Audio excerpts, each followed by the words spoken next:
नमस्कार, साक्षी सोनी के साथ एक बार फिर आप लोग जुड़ चुके हैं। एक बार दोबारा से चौधरीवास टोल प्लाजा की आप लोगों को तस्वीरें दिखाने वाली हूँ और दिखाने वाली हूँ कि यहाँ पर जो किसान मौजूद है उनका क्या रुख है इस किसान आंदोलन की तरफ। मेरे साथ रणधीर पनिहार जी मौजूद है। सर, आपसे जानना चाहूंगी कि वैसे तो आप लोग जो है राजनीति करते हैं, लेकिन आज जो है आप एक आम इंसान बन करके किसानों के बीच के अंदर पहुंचे हैं, तो हम लोग क्या माने कि कितना सपोर्ट जो है आपकी तरफ से किसानों को मिल रहा है? जबरदस्त सपोर्ट यहाँ इस इलाके के किसान जो हैं किसान यूनियनों को दे रहे हैं। बेशक तौर पे हम राजनीतिक दल से जुड़े हुए हैं और हमारे नेता इस इलाके के चौधरी भजन लाल जी जो थे बड़े 3 बार प्रदेश के मुख्यमंत्री रहे और उनके बेटे का भी यहाँ कुलदीप बिश्नोई, उनका बड़ा जबरदस्त प्रभाव है, इसमें कोई संदेह नहीं है। परंतु सर्वप्रथम चौधरी भजन लाल जी का परिवार हो चाहे हमारा परिवार हो, चौधरी कुलदीप बिश्नोई का परिवार हो, वो किसान है। किसान हित की बात के लिए जब भी कोई अवसर आया, हमारे नेता ने भी, चौधरी कुलदीप बिश्नोई जी ने भी, मैंने बड़े खुले तौर पर विस्तार से लोगों को बताने का काम किया है। हम सबसे पहले जहां किसान के साथ खड़े हैं, वहां चाहे अन्य कोई और घटना भी हो जाए, किसी के साथ अन्याय होता है, वो चाहे भारतीय जनता पार्टी के किसी साथी के साथ भी अन्याय होता हो, तो हमारे नेता का और हमारा ये मानना है कि अन्याय किसी के साथ हो, अन्याय सहना नहीं चाहिए, जुल्म नहीं सहना चाहिए और उसकी पीड़ित की मदद करनी चाहिए। इसलिए हम आज किसान के साथ खड़े हैं, न केवल खड़े हैं बल्कि किसान से आगे बढ़ करके भी, किसान नेताओं से आगे बढ़ करके भी अगर हमें अपने खून भी बहाना पड़ा तो हम वैसे तो गांधीवादी तरीके से ये हमारे किसान भाइयों का मैं बहुत बहुत धन्यवाद करता हूँ, किसान नेताओं का धन्यवाद करता हूँ जो गांधीवादी तरीके से जिस तरह से इन्होंने देश को आज़ाद कराया था, इसी तरह से इस मोदी सरकार और इस खट्टर सरकार और दुष्यंत की सरकार को यहाँ से ये हटाने का काम करेंगे। बीड़ा उठा लिया है, परंतु इनका कोई और फरमान भी हुआ तो हम पीछे हटने का काम नहीं, बल्कि 2 कदम आगे बढ़ के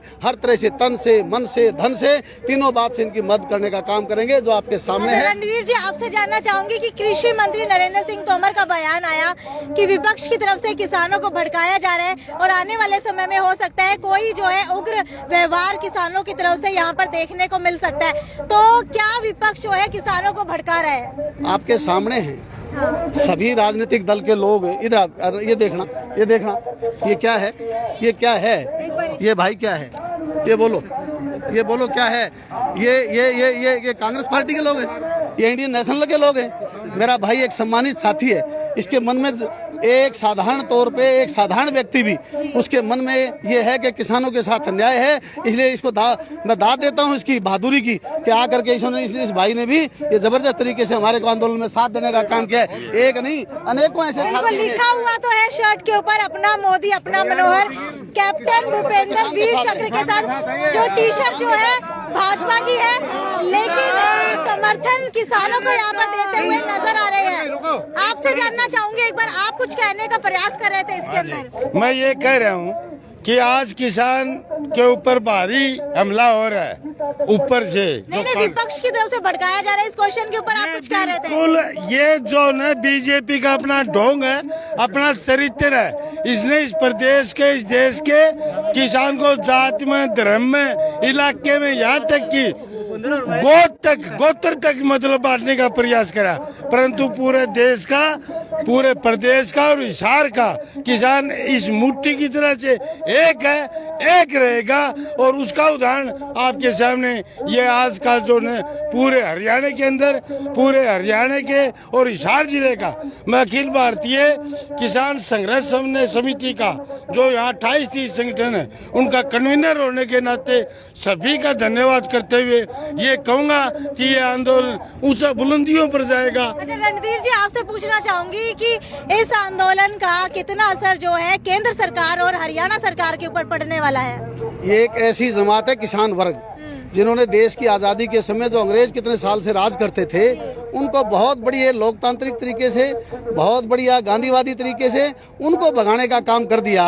तो आज आप सोच सकते हैं कि एक जो साधारण 3 कानून हैं, ये जो किसान जाग उठे हैं, छत्तीस बिरादरी का नौजवान जाग उठे हैं, 90 वर्षीय वृद्ध लोग जो आज धरने पर बैठे हैं, जब उनके अंदर खून जो है वो जो किसानी खून दौड़ता है, तो वो लोग इतनी ताकतवर लोग होते हैं। हमारे 90 वर्ष का व्यक्ति भी रात के ठंड में 0 डिग्री के ठंड में भी पानी लगा लेता है खेत में, वो सरकार की लाठी से, सरकार की पानी की बौछारों से डरने वाला नहीं। सरकार को एक दिन झुकना पड़ेगा और झुक करके तीनों काले कानून जो हैं इनको वापस करना पड़ेगा और इनको सरकार से भी भागना पड़ेगा। अच्छा, अगर 3 काले कानूनों की बात करूं, हालांकि हम सभी विरोध करते हुए यहाँ पर नजर आ रहे हैं, आप भी विरोध करते हुए नजर आ रहे हैं, लेकिन अगर सरकार की तरफ से देखा जाए, अगर MSP पक्की कर दी जाती है, लिख कर दे दी जाती है, तो क्या लगता नहीं है कि सरकार के ऊपर इसका ज्यादा प्रभाव पड़ेगा? सरकार के ऊपर कहीं ना कहीं बर्डन आ जाएगा कि कोई भी अगर फसल आएगी, चाहे वो सही हो या गलत हो, खराब हो या फिर जो है अच्छी हो, सरकार को वो खरीदनी पड़ेगी। सरकार की जिम्मेवारी है, सरकार की ये जिम्मेवारी बनती है रोटी कपड़ा और मकान की वो चिंता करे। जब लोकतंत्र के अंदर लोगों ने उनको बना करके बड़ी उम्मीद के साथ भेजा है और इस भारतीय जनता पार्टी के लोगों ने तो ये कहा था हम किसान की आय दुगनी करेंगे, 15-15 लाख रुपए किसान के खाते में डालने काम करेंगे। मैं पूछना चाहता हूँ, यहाँ बीजेपी के भी अनेकों साथी खड़े हैं, क्या उनको आज तक जो है, आज तक किसी के खाते में 15 लाख रुपए आए हैं? उन पे विश्वास नहीं रहा सरकार पे, ना प्रदेश की सरकार पे, ना देश की सरकार पे। और प्रदेश की सरकार में दुष्यंत चौटाला जो उप मुख्यमंत्री हैं, उप मुख्यमंत्री के पास अनेकों ऐसे महकमे हैं जो मुख्यमंत्री के बराबर हैं। उनका भाई, उनकी माताश्री, उनका पिताश्री, वो तो रोजाना चौधरी देवीलाल की नीतियों की बात करते हैं, हम किसान का साथ देंगे, तो दुष्यंत किसका साथ देंगे? उद्योगपतियों का साथ देंगे। अगर दुष्यंत में लेस मात्र भी नैतिकता होती तो उस व्यक्ति ने सरकार बनने से पहले भारतीय जनता पार्टी के खिलाफ वोट मांग करके वो उनके MLA और विधायक बने थे। और आज बड़े शर्म की बात है, उसके 7 विधायक आज दुष्यंत के खिलाफ होकर के, मुखर होकर के उसका विरोध कर रहे हैं। इसके बाद भी वो जलील होकर के अपनी कुर्सी को नहीं छोड़ रहा। ऐसे व्यक्ति को लेस मात्र भी जनता में घुसने का अधिकार नहीं है, जनता उसको घुसने नहीं देगी। सबसे ज्यादा हरियाणा प्रदेश में अगर किसी को तकलीफ है तो दुष्यंत से है कि उस व्यक्ति ने लोगों को के बीच में जाकर के चौधरी देवीलाल का नाम लेकर के 5100 रुपये माहवार जो है पेंशन बुजुर्गों को देने की बात करी थी। हमारे नौजवान युवा साथी खड़े हैं, इन सबको बेरोजगारी भत्ता, रोजगार देने की बात करी थी। इस प्रकार के अनेकों लुभावने नारे दे करके उस व्यक्ति ने सत्ता हासिल कर ली और आज सत्ता में बैठ करके उन ऐसे लोग जिनकी उन्हें खिलाफत की थी और अनेकों बातें ऐसी की थी जो आज मैं मीडिया के माध्यम से नहीं कह सकता।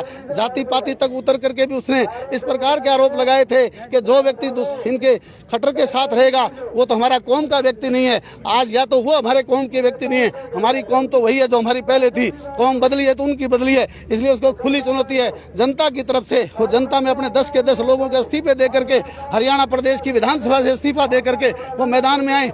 आज पूरे प्रदेश और देश में अनेकों ऐसे लोकतांत्रिक लोग जो चुने हुए लोग हैं उन्होंने इस्तीफे देने का काम किया है। मैं मुबारकबाद देता हूँ, मेरे गाँव का एक वार्ड पंच है 1 नंबर से, उसका नाम बेदी है, उसने कल ही जाकर के इस्तीफा देने की शुरुआत की है। इस प्रकार के अनेक साथी जो मेडल वापस दे के आ रहे हैं, अनेकों साथियों ने मन बढ़ा लिया है। अगर ये सरकार लंबा करेगी आंदोलन को तो तमाम तरह की 36 बिरादरी के लोग। अच्छा रणधीर जी, आपसे जानना चाहूंगी कि 2019 के मैनिफेस्टो के अंदर इलेक्शन से पहले कांग्रेस की तरफ से भी इन 3 कानूनों का जिक्र किया गया था, तो इसका हम क्या माने कि जब भाजपा की सरकार आई, कानून जो लागू कर दिए गए, तब तो विपक्ष यहाँ पर जो है विरोध करता हुआ नजर आ रहा है, लेकिन खुद के मैनिफेस्टो में इसका जिक्र करता हुआ। अगर आप मैनिफेस्टो पढ़ेंगे, उस मैनिफेस्टो में तफसील से एक एक बात लिखी हुई होती है। नाम चाहे वो 3 कानून का हो, कानून में, तीनों कानून में जिस तरह की जो बातें थी वो तमाम बातें वो हमारे लोकसभा में और राज्यसभा में भेज करके वहाँ एक एक चीज़ पर बिंदुवार डिबेट करवाते। अगर उसको ठीक नहीं लगती, किसान के हित में वो बात नहीं लगती, तो कांग्रेस सरकार लागू नहीं करती।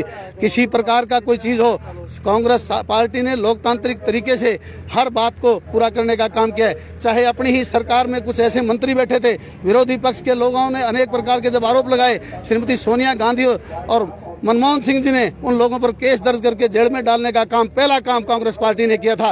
कांग्रेस, गलती किसी व्यक्ति से हो सकती है, गलती किसी से भी हो सकती है, परंतु उस सरकार का मुखिया अगर उस आदमी पे कार्रवाई ना करे तब दोषी होता है। आज की प्रदेश और देश की सरकार में, हरियाणा प्रदेश में खास तौर पे चाहे चावल घोटाला हो, चाहे शराब घोटाला हो, अनेक तरह के घोटाले हुए। और एक तरफ हमारे दुष्यंत जी कहते हैं कि घोटाला नहीं हुआ, दूसरी तरफ हमारे अनिल विज जी कहते हैं घोटाला हुआ है। हम किसकी बात को माने?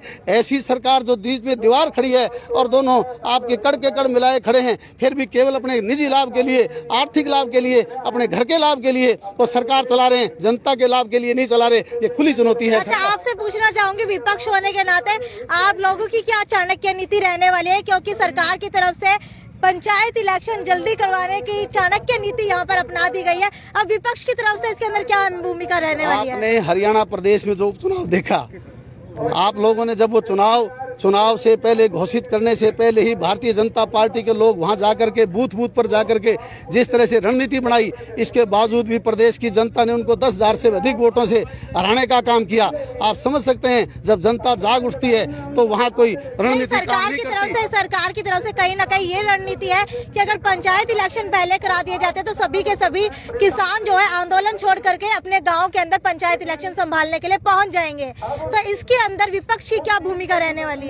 किसान एक ऐसी कौम है जिसका घर में अगर नौजवान मृत्यु भी हो जाए और गर्मी का इतना जबरदस्त समय हो, दोपहर का टाइम हो, जो घर से बाहर नहीं निकलते, परंतु उन परिस्थितियों में भी किसान खेत में जाकर के पानी लगा करके पहला प्राथमिकता के आधार पर किसान उसको देश के प्रति उसकी सोच होती है और कि वो किस तरह से लोगों का पेट भरे। चाहे उसके घर में विवाह शादी हो तो भी किसान जो है उसको छोड़ करके अपने खेत में पानी की बारी पर, चाहे फसल कटाई की बात हो तो भी जाता है। ऐसा किसान इस छोटे चुनाव के लिए कोई मायने नहीं रखता। वो आपस में सारे मतभेद भुला करके आज हम तमाम तरह के लोग, चाहे वो अनेकों पार्टी के साथी हैं, सारे पार्टी विपक्ष किसको कहोगे, बीजेपी समेत सारे लोग यहाँ आए हुए हैं। इन सब की एक भावना है कि किसान के तीनों काले कानून वापिस हों और सरकार को इनको चलता करने का काम का मन बना लिया इन लोगों ने। चलिए, बहुत बहुत शुक्रिया रणधीर परिहार जी। आपसे जानना चाहूंगी कि कहीं ना कहीं जो है आप मुझे अलग ही यहाँ पर नजर आए। मूंछों की बात करूँ तो मूंछें भी अलग ही नजर आ रही है। इसके पीछे का सबसे पहले तो कारण जानना चाहूंगी। मैं डिफेंस पर्सन हूँ, रिटायर्ड। अच्छा, हाँ जी। तो आप भी यहाँ पर किसानों को सपोर्ट करने के लिए आए हैं? बिल्कुल, जय जवान जय किसान का नारा मैंने दिया। सरकार के बारे में क्या कहना चाहेंगे? सरकार बुजदिल, सरकार पहले तो मनहूस है। जो तो इसकी सरकार इतना बड़ा रोग आया और महामारी फैली, इसको कोई नाम दो, एक मनहूस सरकार नाम दे दो। हाँ, डिफेंस पर्सन का भत्ता काट लिया, डोनेशन खा गया सारा, जमींदारों का खा गया। अभी ये बिल है जो डब्बे में बंद है ना, जो पूंजीपति, उनसे मशवरा करके बनाया गया, न कि किसानों से मशवरा करके बनाया गया। नाम है बिल किसान और मशवरा कर रहे हैं पूंजीपतियों से। ये कौन सा? अच्छा, आपसे जानना चाहूंगी किसान आंदोलन के अंदर क्या अलग बात आपको यहाँ पर नजर आई है? किसान आंदोलन के अंदर सबसे अलग बात यह है कि पूरी जो है ना, सारी की सारी पार्टियां, आपने देखा बीजेपी का आदमी भी किसान आंदोलन का समर्थन कर रहे हैं। सबसे बड़ी बात यह है, आपकी उसने फोटो भी ली, तो इस आंदोलन में पूरा का पूरा किसान, चाहे वो किसी भी पार्टी से संबंधित हो, वो किसान के साथ खड़ा है। उनको पता है कि अगर किसान नहीं मर गई ना तो देश नहीं बचेगा, क्योंकि जो भी आदमी सुबह उठता है ना, सबसे पहले किसान का अन्न खाता है और उन का अन्न खा करके अपनी एनर्जी पैदा करके और देश सेवा में अपने काम में जुटता है। तो इस आंदोलन का सबसे बड़ा मुद्दा कि हर आदमी जो है ना, हर किसान, हर जाति का, हर धर्म का, हर वर्ग का, हर पार्टी का, सारे के सारे किसान के साथ हैं। आप लोगों से जानना चाहूंगी कि कौन से गांव से आए, पहले तो ये बताइए। सारे गाँव में से, सारे गाँव से। आप कहाँ से आए हैं? चौधरीवास अच्छा, चौधरीवास से आए हैं। तो क्या कुछ अलग आप लोगों को इस बार किसान आंदोलन के अंदर देखने को मिला जो हरित क्रांति के अंदर भी नहीं देखने को मिला था? नहीं, हर एक पार्टी सुनाई वो मिलेगा जी, हर एक पार्टी सुनाई करती है, सुनाई नहीं करती है। आगे देखो, किसान ही किसान हो गया जी। हर किसी भी चैनल को देखते हैं, किसान ही किसान। एक मिनट हो रही, मैं इस चैनल के माध्यम से एक बात बताना चाहता हूँ। आम हर आदमी में वोट डालने का अधिकार है। वो हर पार्टी किसी को तो देगा ही देगा। वो बीजेपी को दे रहा है, कांग्रेस को भी दे रहा है, लोकदल को भी दे रहा है, तो किसी से तो वो सस्ता से जुड़ा हुआ है। मैं टीवी देख रहा हूँ, विपक्ष को घेर रहा है और अपनी वो गलतियां नहीं छुपा रहे। तो मैं ये कहना चाहता हूँ भाई, ये वोट की राजनीति बंद करो, किसानों की तरफ ध्यान दो। हर वोट कर नहीं रखेगा। अच्छा, ये बता दीजिए सबसे पहले तो कृषि मंत्री नरेंद्र सिंह तोमर को क्या लगता है, कृषि की कितनी जानकारी है? कुछ नहीं। कुछ जी ने जी चुनाव से पहले 2 करोड़ नौकरी देने का वादा किया था, उस पे तो वो काम नहीं कर रहे हैं और हमें भिड़वा रहे हैं। आप श्री जाट नॉन जाट, मुसलमान हिंदू ये कर रहे हैं। हमारे एक मंत्री है जेपी दलाल, वो कह रहे हैं, बोले ये खालिस्तानी है, पाकिस्तान के इसके पीछे हाथ है, चाइना का इसके पीछे हाथ है। मैं शिवानी तहसील से आया हूँ। मैं कृषि मंत्री जेपी दलाल की निंदा करता हूँ। अगर हमारे गांव में भी घुस गया ना तो हम उसका बहिष्कार करेंगे और आगे आने वाले टाइम में वोट के डंके से हम इसका जवाब देंगे। तो आने वाले दिनों में आप में से कितने लोग जो है भाजपा सांसद का, विधायकों का, नेता का जो है घेराव करने वाले हैं और उनको बहिष्कार देने वाले हैं? गाँव में नहीं घुसने देंगे जी, गाँव में नहीं घुसने देंगे, हम एंट्री को नहीं देंगे, बड़े गाड़ी जोड़ कर तैयार मिलेंगे। भाई कहीं ये ना हो कि आप लोग कैमरे के सामने तो बोल रहे हैं लेकिन उसके बाद जब गाँव में आए तो आप सभी घुसने दें। गाँव में चौधरीवास वही बुला लो, किसी को अभी बुला लो, चौधरीवास को टोल टैक्स बुला लो। बीजेपी का है, डिप्टी स्पीकर है, लेकिन वो भी हमारी कोई आवाज नहीं उठा रहा है। इस और बड़े हम किससे आस करें? या तो हम किसान अन्नदाता है, हमारा पेट पाल रहे हैं, हमारी मजबूरी है। हम रात को 2 बजे पानी पिलाते हैं खेत में, इतनी ठंड सर्दी के अंदर। और हमने उनको बोला, हमारे गाँव में मैंने बोला भाई हमारे मोगे लगे हुए, मोगे उठवा दो। जो रात की नहर के अंदर के बढ़ के हम पानी निकालते हैं, कोई जानवर आ जाता है, कोई और आ जाता है, लेकिन वो भी नहीं कहना चाहूँगी सरकार ने मान जा, सरकार मानना पड़ेगा। हम पीछे वाले को नहीं कुछ भी कराओ, उन्हें झुकना पड़ेगा, हम पीछे को नहीं। आपने एक बात बताऊंगा मैं आपसे, किसान सारा एक है, पार्टी चाहे कौन सी हो, सब यहाँ खेती करने वाले हैं, मजदूर सब भी किसान का गला लगे हुए हैं।